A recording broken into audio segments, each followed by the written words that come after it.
ಕುವೆಂಪು ಅವರು ಯಾಕೆ ಮುಖ್ಯ ಆಗ್ತಾರೆ ಅಂತಂದ್ರೆ, ಒಬ್ಬ ಕುವೆಂಪು ಅವರು ರಾಮಾಯಣ ದರ್ಶನಂ, ರಾಮನೂ ರಾಜಕಾರಣದ ವಸ್ತುವಾಗಿದ್ದಾನೆ ಇವತ್ತು.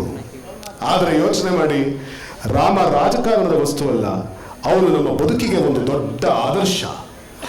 ಕುವೆಂಪು ರಾಮನನ್ನು ಚಿತ್ರಿಸಿದ ಹೇಗೆ ರಾಮಾಯಣ ದರ್ಶನದಲ್ಲಿ ಬರೀತಾರೆ, ಶ್ರೀರಾಮನ್ ಆಹ್ಲಾದ ರೂಪಿ ಔದಾರ್ಯ ನಿಧಿ, ದ ಕ್ವಾಲಿಟೀಸ್ ಆಫ್ ರಾಮ.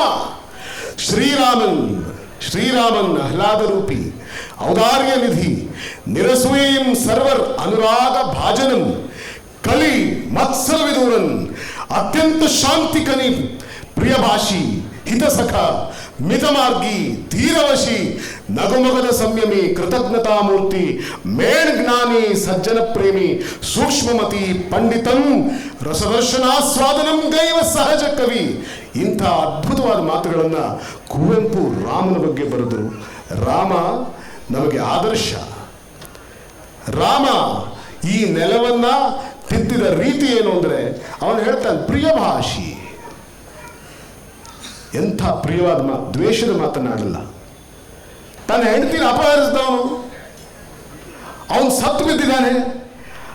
ಆದರೆ ಸಾಯ್ತಾ ಇರಬೇಕಾದ್ರೆ ಲಕ್ಷ್ಮಣನ್ ಕರೆದು ಹೇಳ್ತಾನೆ, ಹೋಗು ಒಂದು ಒಳ್ಳೆ ಮಾತು ರಾಮ ಕೇಳ್ತಿದ್ದಾನೆ, ಒಂದು ಒಳ್ಳೆ ಮಾತು ಹೇಳಬೇಕಂತೆ. ರಾವಣ ಸಾಯ್ಬೇಕಾದ್ರೆ ಹೇಳಿದ್ರೆ, ಏನಿಲ್ಲ ಕಣಪ್ಪ, ಇಷ್ಟೇ ಕೆಟ್ಟದ್ದು ಮಾಡೋದಾದ್ರೆ ಅದನ್ನ ನಾಳೆ ಮಾಡೋಣ ಅಂತ ಮುಂದೂಡು, ಒಳ್ಳೇದು ಮಾಡೋದಾದ್ರೆ ಅದನ್ನ ಇವತ್ತೇ ಮಾಡಿಬಿಡು, ಇಷ್ಟೇ ನಾನು ರಾಮನಿಗೆ ಹೇಳೋದು ಅಂತ ಹೇಳಿ ರಾವಣ ಸತ್ತ.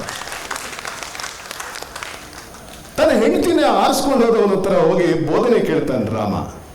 ಪ್ರಿಯಭಾಷಿ, ದ್ವೇಷ ಇಲ್ಲ, ಹಿತ ಸಖಂ, ಗುಡ್ ಫ್ರೆಂಡ್, ಯಾರನ್ನು ಕೂಡ ಅವನು ಶತ್ರುತ್ವದಿಂದ ಕಾಣಲಿಲ್ಲ. ಹಿತ ಸಖಂ, ಮಿತಮಾರ್ಗಿ, ಅತಿರೇಕಕ್ಕೆ ಹೋಗಲಿಲ್ಲ.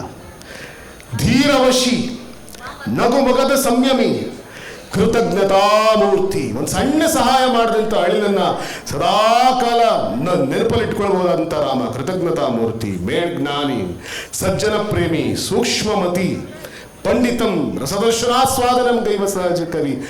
ದಿಸ್ ಈಸ್ ದ ಐಡಿಯಲ್ ಅಂತ ಹೇಳಿ ಕುವೆಂಪು ಅವರು ರಾಮನ ಚಿತ್ರಣವನ್ನ ರಾಮಾಯಣ ದರ್ಶನದಲ್ಲಿ ತೆರೆದಿಟ್ಟರು. ಇದು ಕುವೆಂಪು ಅವರು.